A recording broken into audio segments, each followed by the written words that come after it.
gagawin namin ito sa magawa kami ng so ang ginagawa namin 1 million. Kaya on a daily basis, ganun karami ang tao. Kasya pa ba sa 57 square kilometers?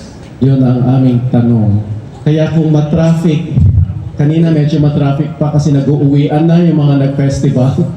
Ngayon pa lang sila uuwi sa halos sabay-sabay kasi napuyat yata kagabi. Kaya na-feel pa namin yung traffic Monday in the morning. Pinag-isipan pa namin kung ano isusuot kasi may bagong CSC memo. Kailangan daw naka-Asian. Buti na may nakita akong medyo nakuha ko sa Vietnam. May memo din kayo gano'n? Yeah, I think it's a CSC memo for the government. Every first Monday of the month, our attire should be ASEAN-inspired. ASEAN, yan. Diba? Indonesia, Thailand, Malaysia, Vietnam, Laos. Sa kakapili ng damit ay na-traffic tuloy. Meron pa palang mga bakasyonista, turista na ngayon pa lang uuwi kaya medyo ma-traffic. Next please. Not only that, growing population also means growing irritation. We had a study based from DOCSIS Irritation Index. This is a tourism-related study which you can also do in your own locality. It's a scientific way of doing survey how happy locals are with the tourism. When we were starting, very small tourists, masaya lahat. Euphoria stage ang tawag doon. Pagpadami ng padami, nandito po yung aming scale, nandito na kami sa X na yan. Ano yung na-hit na X? Annoyance. People are starting to get annoyed. That is not sustainable tourism. Kayo ba annoyed? Hindi, kasi masaya, di ba? Nakapasyal.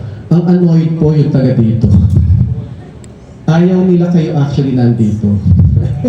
Joke lang. Siyempre, ang Supreme Hotel, gusto niya nandito kayo.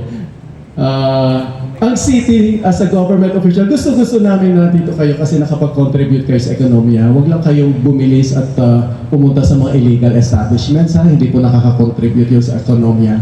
Yan. Pero masaya kami nandito kasi nakaka-contribute na 25% na aming GDP. Pero merong hidden sentiment ng mga locals. Medyo nasisikipan na sila. Kaya ang tendency ang mga tao dito lumalayas kapag peak season. Sila naman ang nasa baba. Yan, para mag-enjoy din on their own. O kaya magstay na lang sa bahay. Hindi nakikisabay. Nakapag-adjust na rin naman na ang locals. But from the survey, ito hindi vocally sinasabi, but it was found in the survey. Meron ng konting irritation.